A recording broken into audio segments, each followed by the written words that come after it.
నమస్తే, welcome to our channel. Liquor స్కామ్లో ED ప్రదర్శిస్తున్నటువంటి తీరు ప్రస్తుతం దేశ రాజకీయాల్లోనే ప్రకంపనలు సృష్టిస్తుందని చెప్పుకోవచ్చు. మరి ఎటువంటి హడావిడి లేకుండా దర్యాప్తు కొనసాగిస్తూ బూనేటి చాణక్య కానివ్వండి, రాజకేశ్ రెడ్డి కానివ్వండి, ఇటువంటి వారికి సంబంధించినటువంటి ఆస్తులను జప్తు చేయడానికి ఏ విధంగా చూడాలి, ఇంకొకటి ఈడీ అరెస్ట్ తథ్యం నెక్స్ట్ ఎవరిది అంటూ కొన్ని కథనాలు అయితే ప్రస్తుతం సోషల్ మీడియాలో ట్రెండ్ అవుతున్నాయి. అసలు వీటన్నిటినీ కూడా ఏ విధంగా చూడాలి తెలుసుకునే ప్రయత్నం చేద్దాం. దీన్ని విశ్లేషించడానికి మనతో పాటుగా ఉన్నారు ఏపీ కమ్మ కార్పొరేషన్ డైరెక్టర్ అడిసిమెల్లి శ్రీనివాస్ గారు. నమస్తే సార్. నమస్కారం అండి. సార్, లిక్కర్ స్కామ్లో సిట్ విచారణ చేసినంత వేగవంతంగా ఈడీ దూకుడుగా వ్యవహరిస్తలేదు అని చెప్పి చాలామంది చెప్తున్నారు. ఈ నేపథ్యంలో సైలెంట్గా ఎటువంటి హడావుడి లేకుండా 440 కోట్ల విలువైనటువంటి ఆస్తులను అటాచ్ చేసింది ఈడీ. అయితే ఏదైతే అక్రమాస్తుల కేసులో ఈడీ అసలు చర్యలు తీసుకోవట్లేదు అంటూ ఈడీ పైన ఒక మచ్చ ఉందో, అందులో చర్యలు తీసుకోకపోయినా లిక్కర్ స్కామ్లో జగన్మోహన్ రెడ్డిని ఈడీఏ అరెస్ట్ చేస్తుందని కొందరు చెప్తున్నారు. ఎలా చూడాలంటారు? ఇప్పుడు ఇది ఒక సామెత, నాటు సామెత ఒకటి ఉంది, పీనుగులను మోసినోడికి పిత్తులు బరువు అని. ఇక్కడ వీళ్ళు 1000 కోట్లు కొలగొట్టేస్తే 400 కోట్లు 300 కోట్లు సీజ్ చేస్తున్నప్పుడు రాజకేశ్ రెడ్డి లేకపోతే ఇంకో రెడ్డి వాళ్ళు కాదు, చెవిరెడ్డి భాస్కర్ రెడ్డి ఎందుకు చేయలేదు? అన్నాళ్ళు జైల్లో ఉన్నాడు కదా, అతని పాత్ర ఎస్టాబ్లిష్ అయింది కదా, సొమ్ము అతని చేతులు మార్చడం, అందరికీ ఎలక్షన్ ఫండింగ్ పంచిపెట్టడం అనేటువంటిది ఎస్టాబ్లిష్ చేశారు కదా, ఎఫ్ఐఆర్లో నమోదైంది కదా, అతను ఈడీ పరిధిలోకి రాలేదా?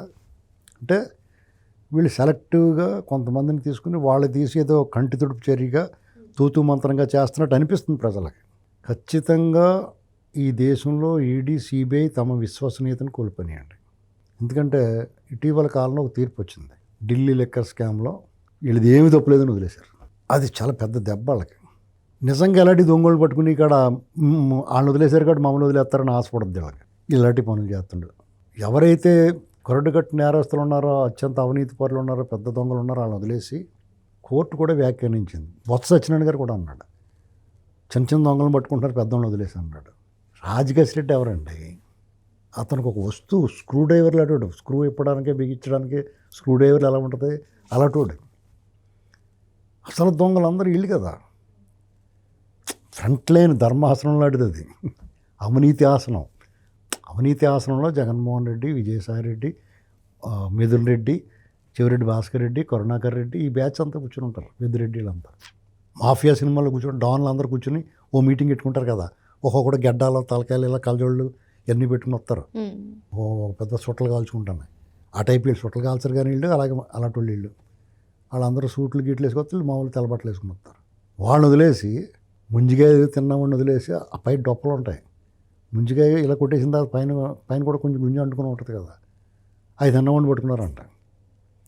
అలాగా ఈ చిన్న చిన్నవాళ్ళు పట్టుకుంటాం, వాళ్ళ ఆస్తులే వాళ్ళ దగ్గర ఏమన్నది పోవచ్చు ఏంటండి. అసలు పెద్ద పెద్ద కంటైనర్లు తరలించుకెళ్ళిపోయింది. అది ఎవడదురా అని చెప్పి సొంతంగా సంపాదించాడు, సృష్టించాడు డబ్బు. జగన్మోహన్ రెడ్డి అధికారంలో ఉండగా, అతని ప్రభుత్వంలో ఉండగా, అతని ప్రభుత్వమే నిర్వహించిన మద్యం వ్యాపారంలో వీడి దగ్గర డబ్బు దొరికింది అంటే డెఫినెట్గా ముందు అర్జెంట్గా వీళ్ళందరూ వద్దని తోసుకుంటే పక్కకి తప్పించుకెళ్ళిపోతారు. చూడండి, సీఎం గారు గట్ట వస్తుంటే పక్క లాగేస్తారు కదా, అలా లాగేసి డైరెక్ట్ జగన్మోహన్ పట్టుకోవాలి. అవన్నీ పట్టుకోకుండా ఏదో లెక్కలు చెప్తే ఎవరికి నమ్మకం ఉంటుంది. సర్లే గుడ్లో మెల్లన్నట్టుగా, సర్లే ఏదో ఇప్పటికైనా చేస్తున్నారులే అనుకున్నాం. వాళ్ళు చేయాల్సింది ఏంటంటే జగన్మోహన్ రెడ్డినైనా, చెవిరెడ్డి భాస్కర్ రెడ్డినైనా దీనికి సంబంధించి అక్యూజ్డ్ ఏ నెంబర్లో ఉన్నా, ఏ స్టేజ్లో ఉన్న నెంబరో వాడు మొత్తం ఒంటిమే బట్టలు తప్ప మొత్తం లాగేసుకోవాలి. వాడు నిర్దోషిని నిరూపించుకున్న తర్వాత ఇదంతా ప్రభుత్వం జమ వేసుకుని నిరూపించిన తర్వాత ప్రభుత్వం కూడా మనకి ఏదైనా డబ్బులు వెనక్కి ఇవ్వాలంటే గవర్నమెంట్ 6 వర్కింగ్ డేస్లోను లేకపోతే 15 వర్కింగ్ డేస్లోను మీకు వెనక్కి వస్తాయని చెప్తూ ఉంటారు. అలా నిదానంగా ఇవ్వటమే. అప్పుడు దాకా సచ్చినట్టు నోరు మూసుకుని పడి ఉండాలి. దుబ్బేసిన సొమ్మే కదా, ఇళ్ళే కాదండి, ప్రతి రోజు కూడా అవినీతి అధికారులు దొరికేస్తున్నారు. ఏసీబీ కూడా పట్టుకుంటున్నారు. ఆ వాళ్ళు చూపిస్తారు, ఆడు అంత ఆస్తి ఉంది, లెక్కలో చేతులు నొప్పి పెట్టేసి నేను లెక్కెడతాను అంటారు. ఆ డబ్బులు అయ్యి బంగారం కట్టన్నాయి. సామాన్య ప్రజలు కడుపు మండిపోదండి అవన్నీ చూస్తుంటే. ఆ తిమింగళాల దగ్గర ఎంత కొంత తీసుకుని వదిలేస్తున్నట్టు తెలుస్తుంది. సస్పెండ్ చేస్తారు. సస్పెండ్ చేసిన తర్వాత ఆ డబ్బు ఏమవుతుంది, దాన్ని ఏం చేస్తున్నారో ఎవరికి వివరం చెప్పరు ప్రజలకి. అనవసరమైన అపోహలు సృష్టిస్తూ ఉంటారు. తర్వాత ఆడు మళ్ళీ కొన్నాళ్ళు పొందేది ఇంకో సూట్ కేసు ఇచ్చేసి లైన్ చేసేసుకుంటాడు. ఇప్పుడు దొంగళ్ళు ఏం చేస్తారంటే వాళ్ళు దొంగతనానికి వెళ్ళి దొంగతనం చేసి మళ్ళీ దొంగతనానికి వెళ్ళే లోపల గ్యాప్ వస్తుంది కదా, కొన్నాళ్ళు తోక్కోవాలి కదా, వాళ్ళు డబ్బులు అవసరం అవుతాయి, వాళ్ళకి గడవాలి కదా.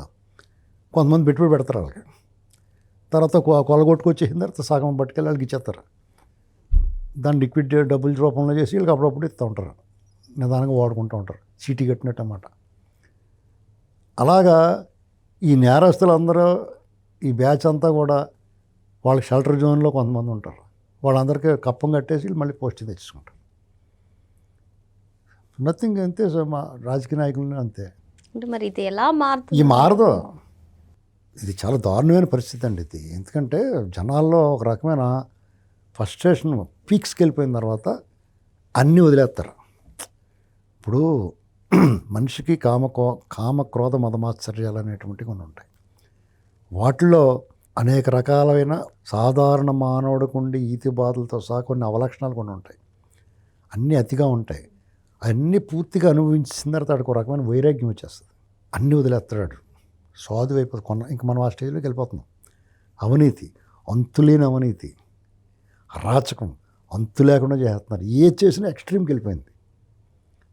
కొన్నాళ్ళకి ఏమవుద్ది, ప్రజలు ఇవన్నీ చూసి విని మన సెన్సిటివిటీ కోల్పోతాం.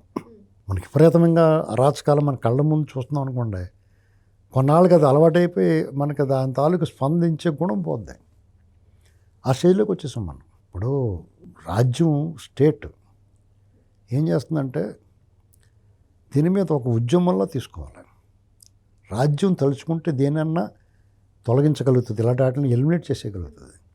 మీరు చూడండి, దశాబ్దాల నుంచి వామపక్ష తీవ్రవాదం ఉంది.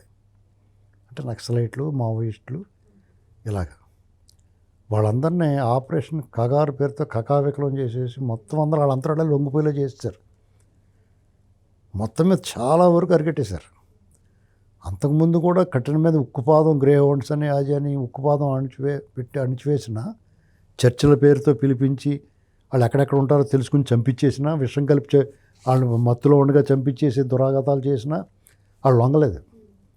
వాళ్ళ పోరాటం వాళ్ళు కొనసాగించారు. కానీ ఒక ప్రభుత్వం ఇక ఈ వామపక్ష తీవ్రవాదం అనేటిది ఉండకూడదు అని నిర్ణయించుకున్న తర్వాత లేకుండా చేస్తారు. దానివల్ల ప్రయోజనాలు ఏమున్నాయి, ఎవరు ప్రయోజనం పొందుతారో అది వేరే కదా. అది వద్దు అనుకున్న తర్వాత దాన్ని తీసేయగలిగారు. అలాంటిది ఈ కరప్షన్ కానీ ఇలాంటి ఆర్థిక నేరస్తులను కానీ ఉండకూడదని ప్రభుత్వాలు తలుచుకుంటే ఖచ్చితంగా దాన్ని నిర్మూలించగలుగుతారు. కానీ వాళ్ళు నిర్మూలించరు. ఇది సమస్య. అది అలాగే ఉంటుంది. మనం ఎలాగే స్పందిస్తే ఎక్కువ బీపీ తెచ్చుకోకుండా కాలక్షేపానికి ఏం ఊసిపోయినప్పుడు మాట్లాడుకుంటూ ఉండాలి. అంటే సార్ ఇప్పుడు సిట్కే లంచాలు ఇచ్చారని చెప్పి వచ్చాయి, ట్రై చేశాడు.